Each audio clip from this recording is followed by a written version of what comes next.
Donc, bonjour Clémence, Coucou. bonjour à ceux qui nous regardent. Donc, bienvenue sur la première édition du Canal 94, un média local qui vise à parler de l'engagement dans le Val-de-Marne. Donc, Clémence, tu es coprésidente de l'Institut La Boétie, Mhm. tu es coordinatrice du programme de La France Insoumise Mhm. et tu es aussi candidate sur la deuxième circonscription du Val-de-Marne, Orly, Choisy et Créteil. Ouais. Donc, est-ce que j'ai rien oublié ? Comme titres divers et variés, non, t'as rien oublié. Députée sortante, quand même. C'est vrai, Voilà. députée sortante qui se représente. J'ai été députée 2 ans sur cette circonscription. Et donc, Macron a dissous l'Assemblée par surprise le soir des européennes. Et donc là, je suis en campagne. Et Ryan, que vous voyez de l'autre côté, je sais pas si je regarde là, avec qui on fait plein de trucs, en fait. Parce qu'on est sur le terrain, on milite, on essaye de convaincre les gens, parce que la période est un peu anxiogène, mais on va y arriver. C'est ça, on va y arriver. Première petite question. Où as-tu grandi ? Alors, déjà, peut-être avant toute chose, dire que les hommes, les femmes politiques, on a un rapport un peu étrange à toutes les questions biographiques sur notre vie, sur qui on est, etc., qui vient quand même d'une injonction contradictoire qui est que les gens ont envie de connaître, de mettre un peu de chair humaine quoi, derrière les personnages politiques, et qu'en même temps, c'est quand même un milieu ultra violent, et que dès que tu donnes des informations, et ben, en quelque sorte, tu donnes aussi des prises aux gens pour te heurter, parce que c'est qui tu es, c'est là où tu as grandi, c'est ta famille, etc. Ça, je voulais quand même le dire au début, parce que du coup, moi, j'aime pas trop parler de moi. Mais donc, pour répondre où j'ai grandi dans les Deux-Sèvres. Je vais expliquer où c'est parce que c'est pas vraiment le département le plus connu de France. C'est la préfecture, c'est Niort. C'est un endroit où il y a plein d'assurances. Mais moi, jamais quand j'étais petite. J'ai grandi au nord des Deux-Sèvres, donc c'est un département rural de l'ancien Poitou-Charentes. Voilà, donc c'est dans l'ouest. Un peu diagonale du vide. En gros, chez moi, il y avait Angers, Poitiers et Nantes, tout ça à 2 heures de voiture. Et là où j'ai grandi, il n'y avait pas de grande ville. Et plus spécifiquement, j'ai grandi vraiment en pleine campagne, quoi. Y a 5 maisons là où vivent mes parents et des champs autour. Voilà. Et après, j'ai fait des études. Je suis allée vivre à Poitiers, où j'ai fait une fac de lettres. Et puis après, je suis venue vivre en région parisienne pour mes études supérieures. Et depuis, j'en suis pas repartie, quoi. Ok, merci beaucoup. De rien. Et dans ta petite ville là, de campagne, quel genre d'enfant t'étais ? Quel genre d'enfant j'étais Ça, c'est pas moi la mieux placée pour le dire parce que du coup, je pense qu'on n'est pas très objectif sur ce qu'on était quand on était petit. Mais je pense que j'étais une enfant... j'étais une bonne élève. J'étais une enfant discrète. J'étais très contemplative, tu vois. Genre... un peu à observer la vie et comment ça se déroule pour essayer de capter le plus de choses possible. Donc j'étais ce genre d'enfant, j'étais calme. Voilà. Je suis restée calme.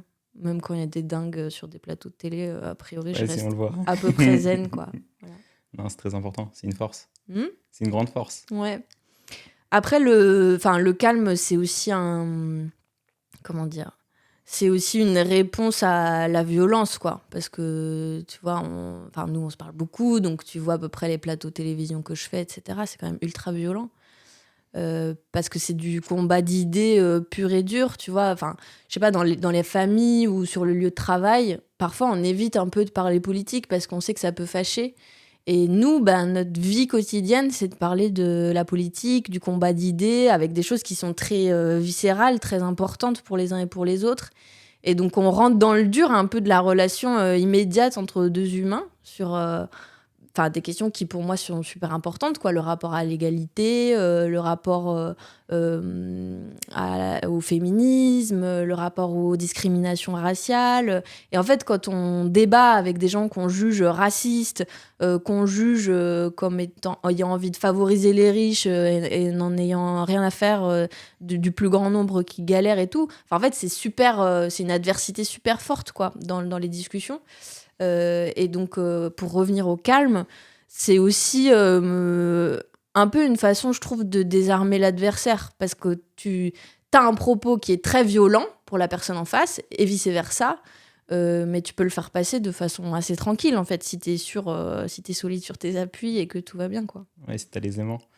En plus, tu parles de la violence là, de la politique. Mm, Et donc, tu es constamment en fait entouré de cette violence-là. mm, Et comment tu fais, toi, en tant que personne, bah, pour te retrouver? C'est quoi tes hobbies, tes centres d'intérêt? mm.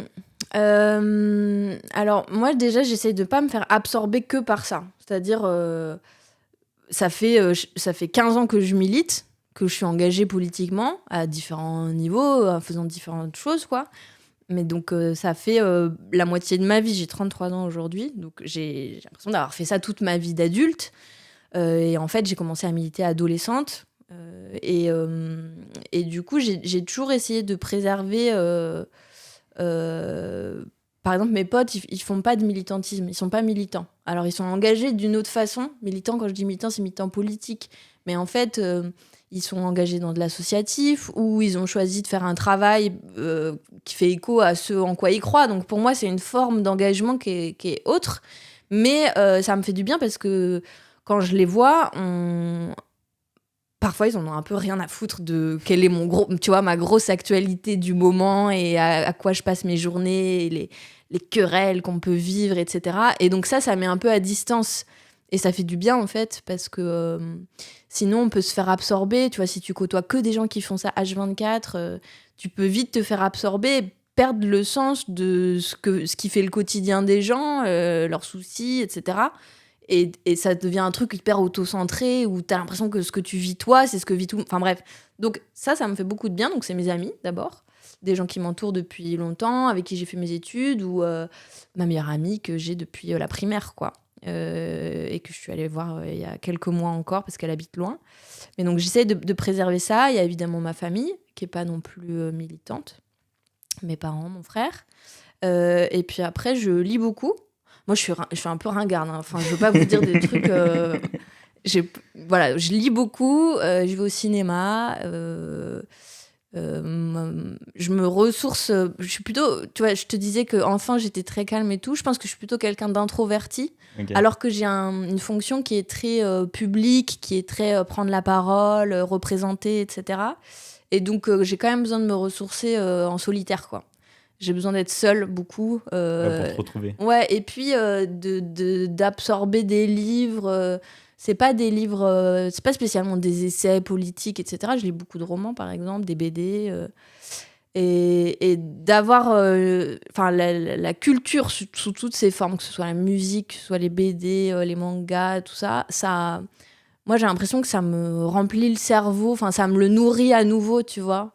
Et puis après, je peux repartir au combat. Donc, c'est plutôt ça. Donc, j'ai mes amis et puis une petite bulle tranquille, quoi. Ok. Et en cinéma? Le dernier film que t'es parti voir? Eh ben, alors là, avec la dissolution, C'est justement, ça. je faisais ce constat hier soir. C'est horrible. Depuis la dissolution, depuis 3 semaines, j'ai lu des dizaines et des dizaines de pages de fiches pour faire des médias. Et j'ai lu 0 ligne d'un bouquin ou d'une BD, ou je n'ai vu aucun film, je n'ai maté aucune série. Donc là, je sens que le phénomène de sécheresse du cerveau commence à s'activer. Donc le dernier film que j'ai vu au cinéma, tu vois, tu me poses une colle. J'ai l'impression d'être devenue complètement amnésique là. Ouais, c'est la période. Ouais, ça devait être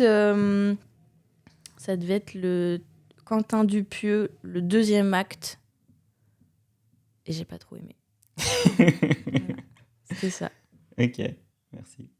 Et si tu faisais pas de politique, tu ferais quoi, je pense? Alors avant de le faire à temps plein, donc j'étais très militante, ça faisait longtemps. J'ai fait plein de stages après mes études supérieures, comme plein de gens. C'était d'ailleurs très compliqué financièrement et tout ça. Mais du coup, je militais le midi, enfin sur ma pause du midi, sur le soir. Mais je faisais de la recherche en fait, en sociologie. Donc, moi, j'ai fait ça. Après avoir fait des lettres, j'ai fait de la sociologie. Donc, je travaillais dans des instituts d'études. Tu vois, par exemple, j'ai fait une étude sur les politiques éducatives en Seine-Saint-Denis.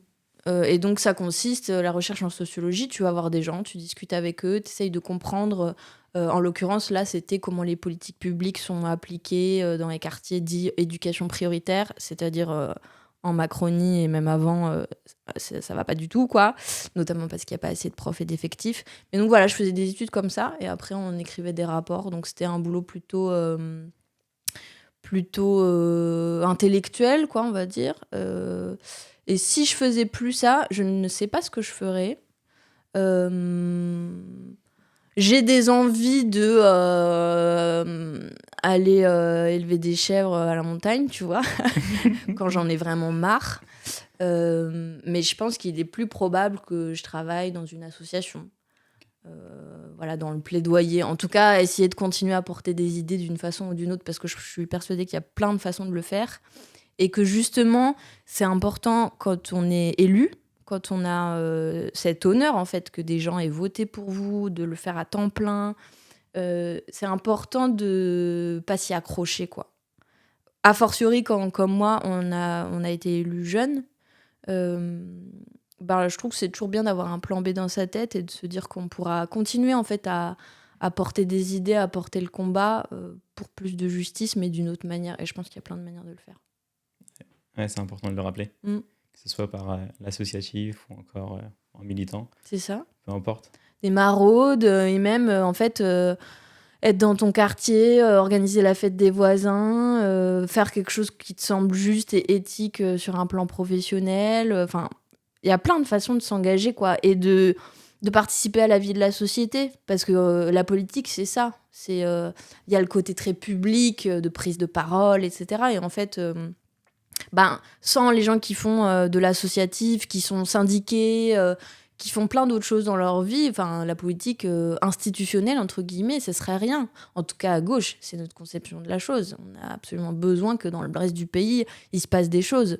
Sinon, on est des petits bonhommes enfermés dans l'Assemblée nationale, certes très satisfaits de nous-mêmes, sans doute, mais ça sert à rien, en fait. Pour changer les choses, il faut que ce soit très profond, il faut que tout le monde le ressente là où il est, là où il vit, etc.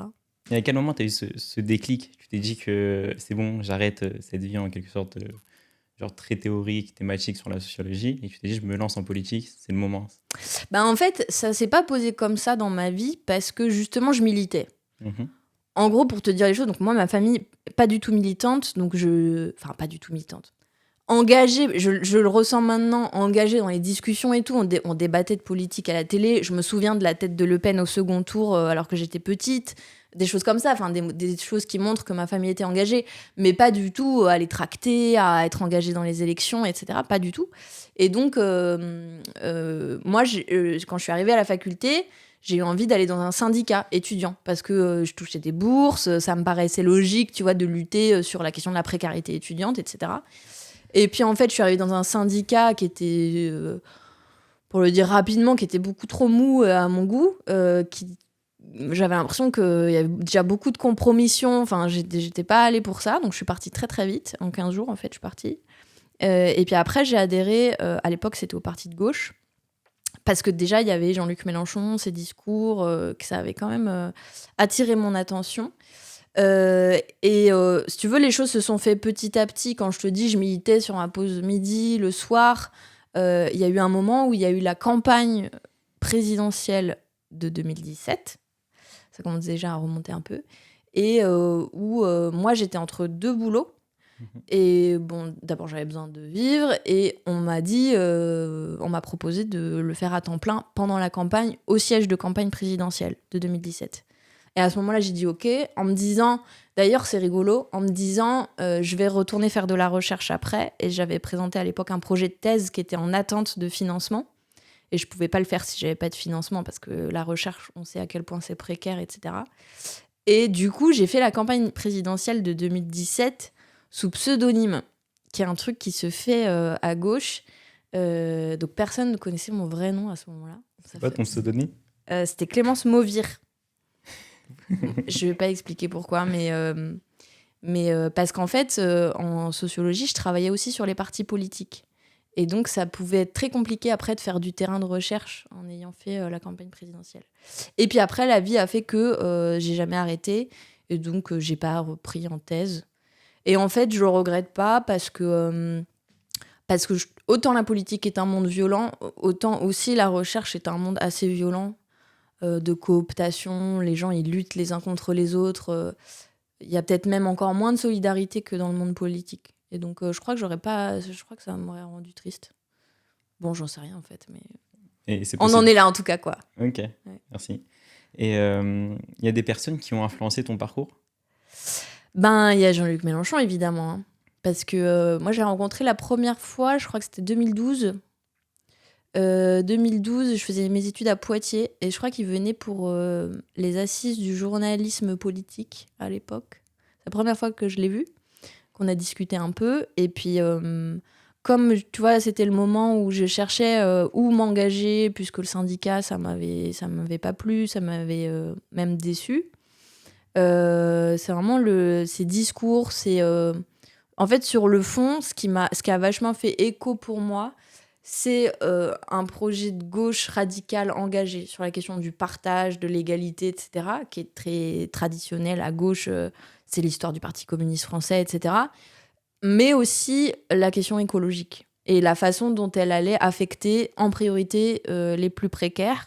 Parce que c'est clair que ici, à Choisy-le-Roi, les gens qui vivent dans des passoires thermiques, par exemple, ça va être les plus impactés par les événements climatiques extrêmes, les canicules, etc. Et pour moi, lier la question écologique à la question sociale, enfin, je sais pas, tu vois, ça a fait un cadre idéologique complet pour moi qui a fait que j'ai vraiment eu envie de m'engager à ses côtés, notamment. Et du coup, ça fait 12 ans Vous qu'on êtes ensemble? milite ensemble, quoi, d'une certaine façon. Ok. Mm. Et pourquoi l'écologie, ça a un poids aussi important pour toi? Ben, c'est vraiment ce que je dis là, c'est pas l'écologie. Par exemple, mon père, il votait vert. Je m'embrouille tout le temps avec lui. Parce que, en fait, l'écolo. Tu vois, tu connais cette phrase quand on dit l'écologie sans la lutte contre le capitalisme, c'est du jardinage. Ouais. Mais pour moi, c'est vraiment ça. C'est-à-dire, l'écologie, c'est pas.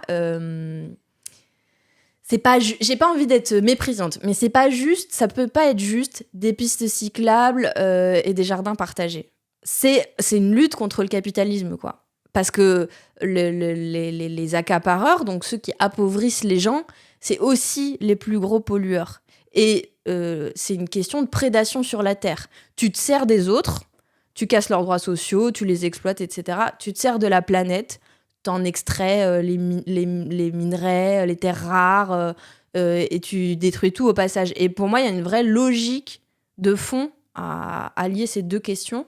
C'est pour ça d'ailleurs que quand j'ai été élue, je suis allée dans la commission du développement durable, le mandat que je viens de terminer, là, mon mandat de 2 ans, très court et efficace, parce que je pense que c'est important qu'il y ait des députés de tous les départements, de tous les types de départements, en termes d'habitat, etc., qui soient dans cette commission pour porter une écologie radicale et anticapitaliste. Voilà. Je ne sais pas si c'est clair comme idée, mais moi, ça fait vraiment, pour moi, ça fait vraiment sens de se battre pour ça. C'est pas juste la gestion des forêts. Et quand je dis juste, encore une fois, j'ai pas envie d'être méprisante. C'est hyper important et on a besoin des puits de carbone, etc. Mais il y a vraiment une question de comment on habite la planète en tant qu'humain, et ça veut dire tous les humains, et où qu'ils vivent, quoi. Ouais, beau combat. Non, c'est super. Même on voit que c'est construit. Et en tant que femme, dans un monde politique où il y a exclusivement presque des hommes, comment tu le vis? C'est difficile, non? C'est très difficile. C'est très difficile. On est très loin de l'égalité, de la parité. Je sais plus combien on était de femmes élues. Bon, ça s'améliore, hein. Je crois qu'on était 37%, un truc comme ça, dans la dernière Assemblée nationale. Ça s'améliore d'année en année en termes de pourcentage. Après, il reste beaucoup de travail pour, dès que tu t'attaques à des sujets régaliens, c'est-à-dire les institutions, la défense, l'armée, la police, qui sont, quand tu arrives au plus haut niveau, c'est-à-dire au gouvernement, les postes qui sont dans l'ordre protocolaire les plus importants d'un gouvernement, t'as plus que des hommes. Donc ça, c'est un énorme problème. Donc ça veut dire qu'il faut continuer à lutter. Et puis, j'ai envie de dire, même dans le quotidien militant, il y a aussi plus d'hommes que de femmes. À la France Insoumise, il y a plus d'hommes qui ont envie d'ouvrir un groupe d'action que de femmes, par exemple. Et ça, c'est parce que c'est la culture patriarcale en général, hein, mais c'est parce qu'on a intériorisé que c'est difficile de prendre la parole en public, c'est difficile, on a des plus petites voix, il y a plein de choses qui font qu'on est vachement éduquer aussi à ne pas se sentir à notre place dans la politique. Mais de même que les personnes racisées, par exemple. Enfin, je veux dire, c'est des phénomènes d'oppression qui font qu'il y a plein de gens qui, en politique, ne se sentent pas leur place, alors que justement, c'est elles et eux qui doivent avoir leur place en politique.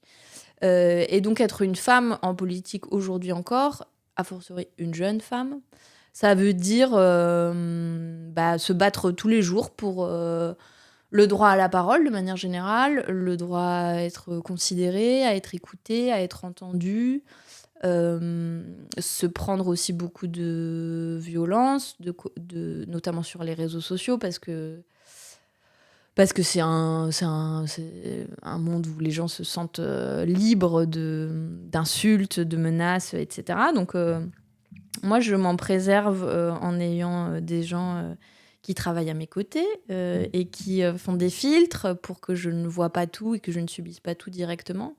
Mais oui, c'est clair que c'est pas évident, quoi. Et puis, il faut... Enfin, moi, mon remède, c'est quand même de prendre ça avec distance. C'est-à-dire que il y a aussi, quand je me prends une vague de harcèlement numérique, c'est aussi parfois pas des vraies personnes. Tu vois, c'est des comptes organisés qui agissent comme un... Après, c'est vrai que de toute façon, comme tu es quand même un humain sensible, etc., tu intègres une partie de la violence, hein. Tu finis par te demander, est-ce que c'est vrai que j'ai pas de réflexion? Tu vois ce que je veux dire? Et ça, faut pas laisser ce petit doute grandir en toi et faut quand même t'imposer derrière. Mais c'est clair que c'est difficile. Et moi, ce qui me donne espoir quand même, c'est quand je faisais visiter l'Assemblée nationale à des groupes de jeunes, tu vois, collégiens, lycéens.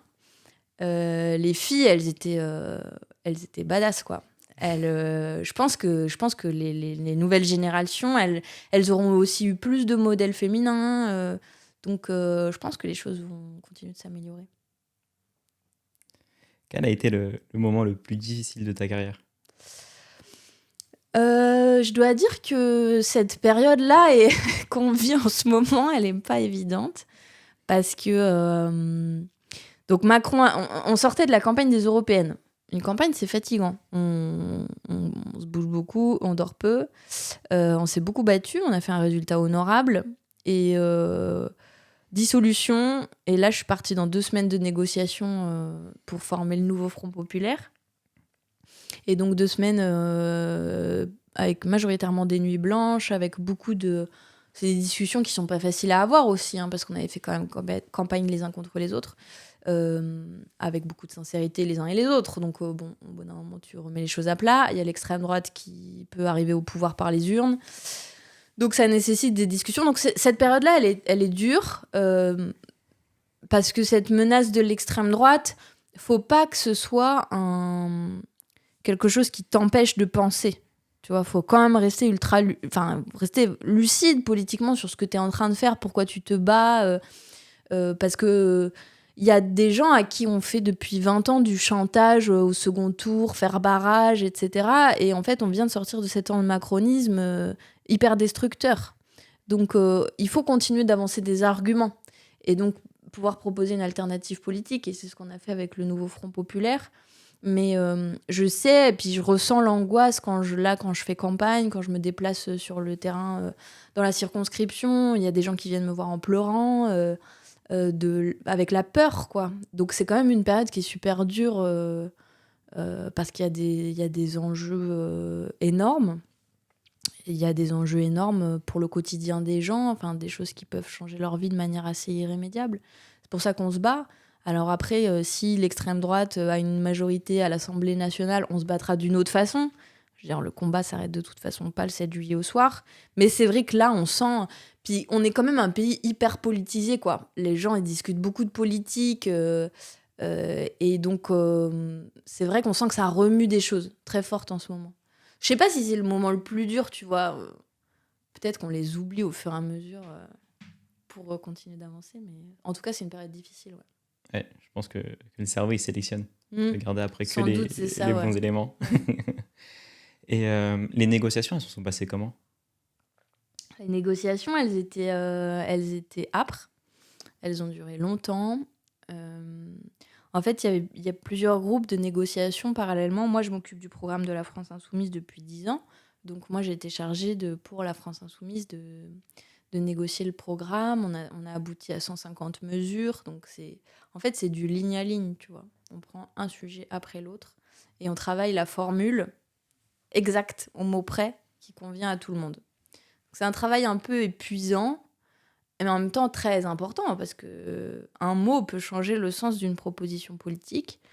Puis après, il y a des débats qui nous ont pris beaucoup de temps. Qui nous ont pris beaucoup de temps parce qu'on n'a pas exactement la même façon de voir les choses. Par exemple, le rapport à l'Union européenne, tu vois. Nous, à la France Insoumise, on pense que pour faire le reste de ce qui a marqué dans le programme, c'est-à-dire des services publics, investir de l'argent massivement pour que les gens y aient accès, etc., il faut désobéir à des règles européennes. Des règles austéritaires, des règles de maintien d'un certain pourcentage de déficit, etc. Et il y a d'autres composantes du nouveau Front populaire qui sont beaucoup plus fédéralistes, qui sont beaucoup plus... qui n'ont pas le même rapport que nous à l'Union européenne. Et donc, il a fallu négocier vraiment de manière serrée pour que ça convienne à tout le monde. Et surtout, le but étant d'écrire ce qu'on va faire. Pas d'écrire ce qu'on veut que les gens comprennent, pas d'écrire... pas de ne pas écrire ce qui dérangerait. Et donc ça, c'est un travail qui est quand même, tu vois, qui est quand même précis, qui est quand même long, qui est quand même compliqué. C'est pour ça que ça a mis autant de temps. Et par ailleurs, en plus, on a chiffré ce programme. Ça veut dire pouvoir expliquer aux gens combien de milliards pour chaque ligne qu'on a fait la semaine d'avant. Et donc, rebelote, quoi. On est reparti pour une semaine supplémentaire. Et puis, de pouvoir être sérieux, parce que le Rassemblement national, c'est l'arnaque, mais vraiment totale. Enfin, c'est quand même...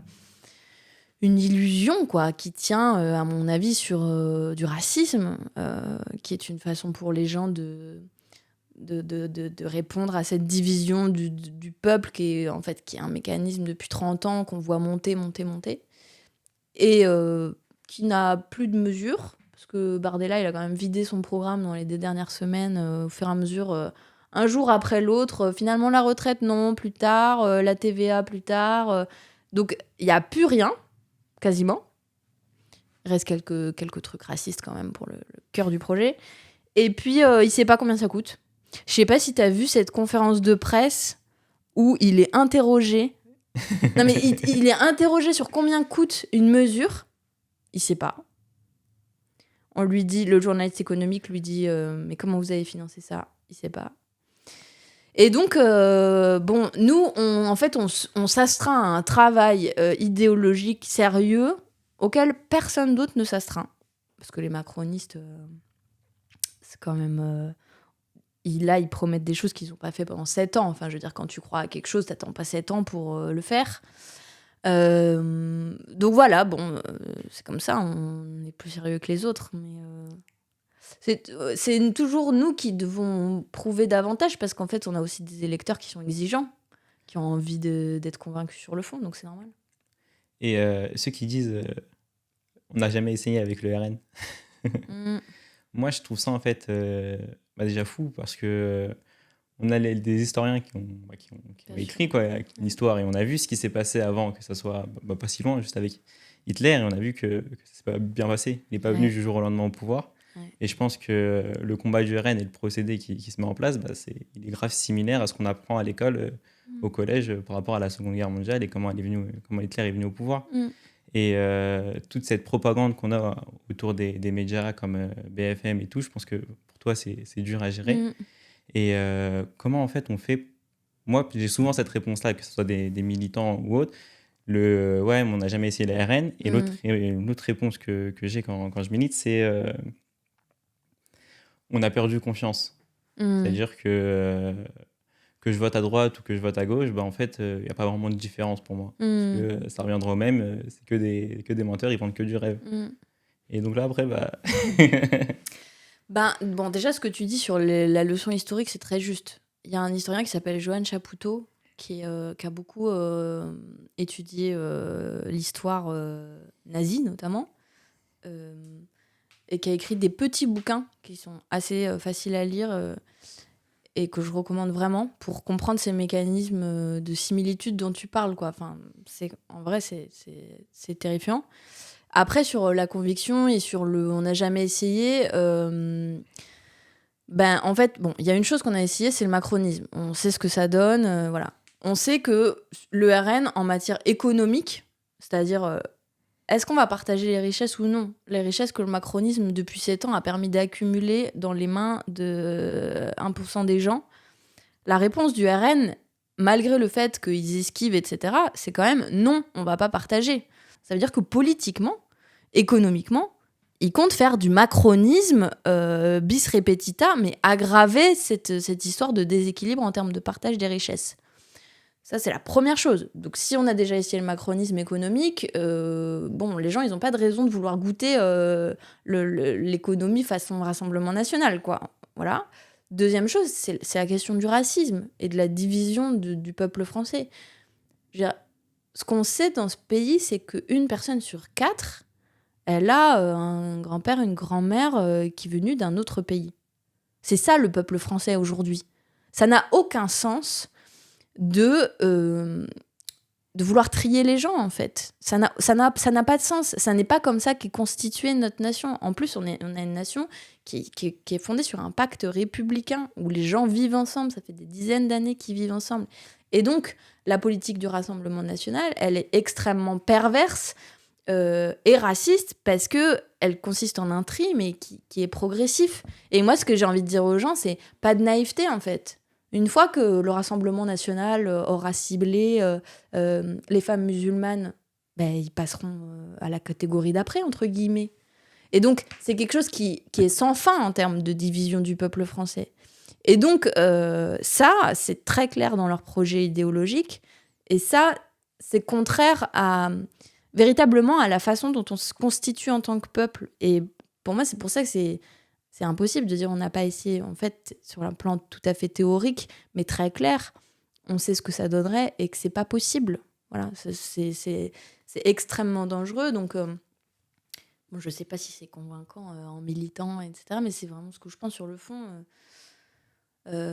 Tu vois, une personne sur 4, en fait, c'est nous toutes et nous tous. Ouais, la plupart des Français, quoi. Voilà, exactement. On est tous concernés. Exactement. Ouais, et petit à petit, tac, tac, tac. Ouais. Toi, je t'élimine, toi, je t'élimine. Ouais. Il faut un ennemi commun pour garder le peuple soudé. C'est ça. Une fois que l'ennemi n'est plus là, on en trouve un nouveau. Bien sûr. Ouais, c'est complètement ça.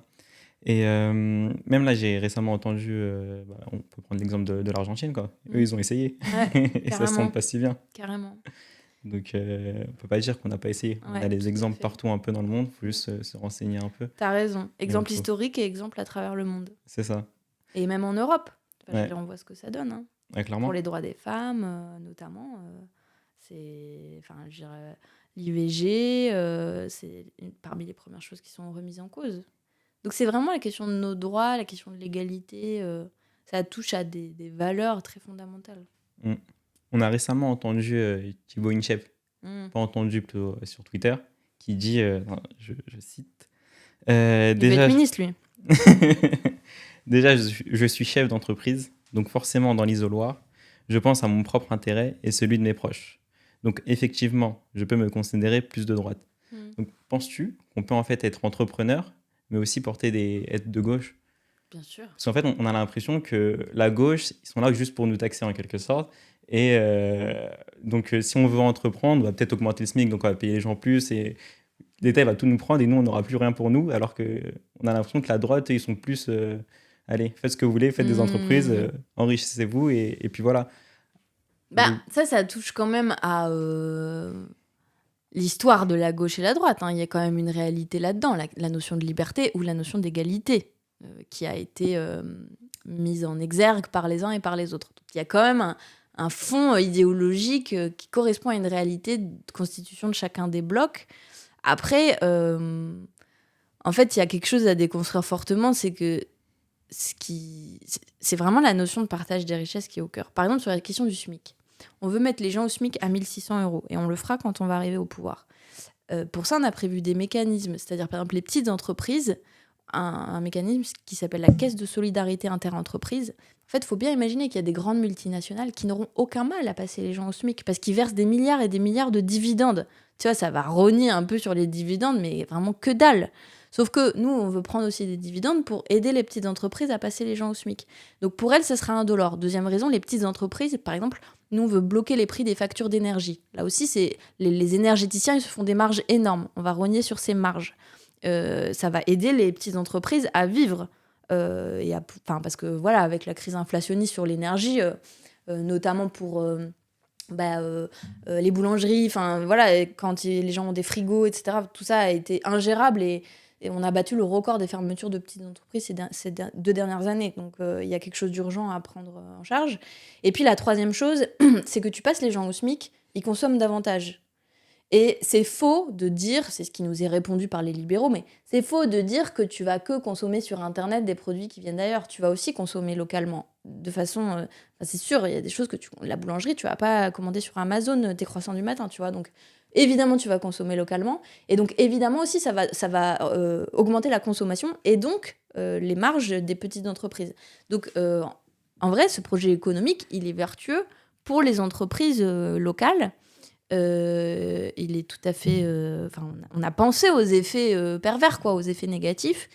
Et quant à est-ce qu'on peut entreprendre et être de gauche, j'en suis persuadée, parce que c'est une question de créativité, c'est une question d'envie, ça revient aussi à notre discussion du début, c'est-à-dire comment tu t'insères dans la société.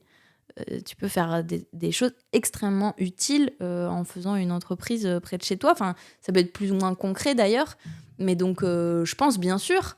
Après, tu peux aussi créer une entreprise et que ça n'ait rien d'utile, rien d'éthique, participer à du gaspillage. Bon, voilà. Je pense que chacun peut se poser la question individuellement. Donc oui, il n'y a pas d'incompatibilité. Merci pour cette Je sais pas réponse. si c'était convaincant. Mais... Si, c'était convaincant. C'était plutôt convaincant même. De toute façon, quand tu parles que ces 2 dernières années, c'est les 2 années où on a eu le plus de fermetures de petites entreprises. Donc tu te dis que peut-être la droite n'est pas fait pour les petites entreprises et les moyennes entreprises. C'est clair. Et que, comme on le répète souvent, c'est fait juste pour les plus gros qui continuent à s'enrichir. Bah oui, c'est ça. Puis sur la question énergétique, si jamais ils en avaient eu quelque chose à faire des TPE, PME de ce pays, ça ferait longtemps qu'ils auraient agi. Eux, ce qui les intéresse, c'est que les énergéticiens, qui leur envoient des lobbies à longueur d'année, continuent de se gaver, que tout le monde les laisse tranquilles. Enfin, en fait, le macronisme, c'est aussi un statu quo économique de captation par les plus gros, les plus riches. Ouais. Ok. 2 petites questions, comme ça on finit à 55, comme on avait prévu. Ouais. Donc, si tu avais 3 livres à conseiller, 3 coups de cœur ou 3 œuvres, en vrai, pas forcément des livres, ça peut être du cinéma, ce que tu veux. 3 livres. Ou œuvres, hein, comme tu le souhaites. Ou 3 œuvres. Ouais.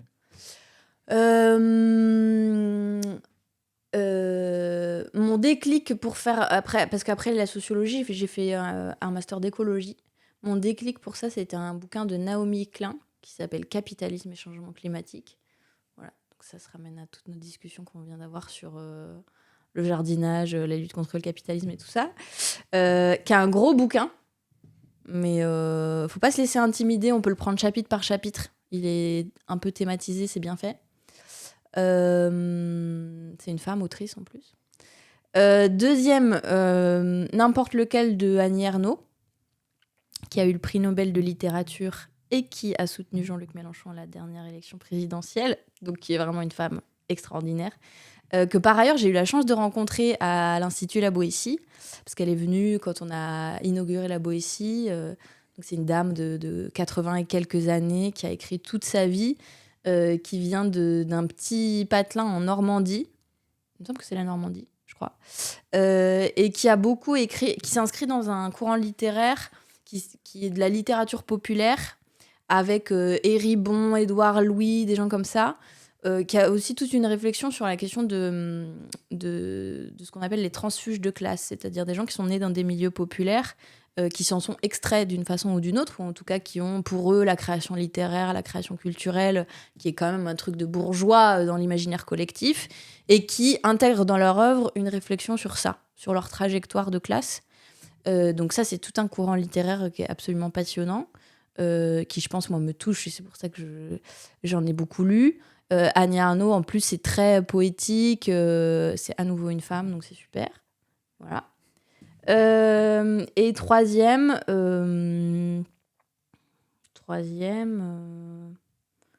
je Je sais pas. Une BD, quelle qu'elle soit. Étienne Davodo, par exemple.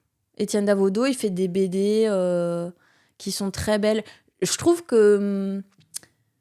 qu'il y a vraiment maintenant des BD, des romans graphiques et tout qui sont incroyables sur le fond politique, ou des parcours de vie, tu vois, de gens ou par exemple pour les petites filles, il y a Les femmes culottées de Pénélope Bagieux qui sont des portraits de femmes à travers les siècles historiques, expliqués de manière très simple avec des beaux dessins et tout.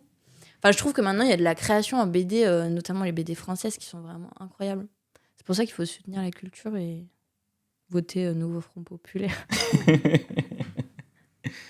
Et un petit conseil maintenant pour un jeune qui souhaite se lancer en politique? D'oser le faire. De pas se prendre la tête sur le formalisme, est-ce que je fais bien comme il faut, etc. De faire avec son intuition, quoi. Parce que je pense que quand on a envie de s'engager, on a toutes et tous une intuition de dans quel sens faut le faire. Parfois, on peut se planter, mais de s'entourer de gens avec qui le faire. Parce que ça peut être aussi quand même assez fatigant. Enfin, tu vois, je pense que c'est bien de le faire à plusieurs. Et puis, de faire abstraction des gens qui sont déjà en place depuis des années et qui peuvent te regarder comme si tu étais totalement illégitime à venir là. Faut ignorer et avancer, quoi. Parce que sinon, ça change jamais. Ouais, faut oser. Voilà. Et même, de toute façon, au-delà de la politique, le plus important, c'est les combats qu'on mène. Carrément. Donc, je te remercie. Merci, Ryan. De nous avoir accordé ton temps. Merci. C'est trop cool. Merci beaucoup, Clémence. À bientôt. À bientôt.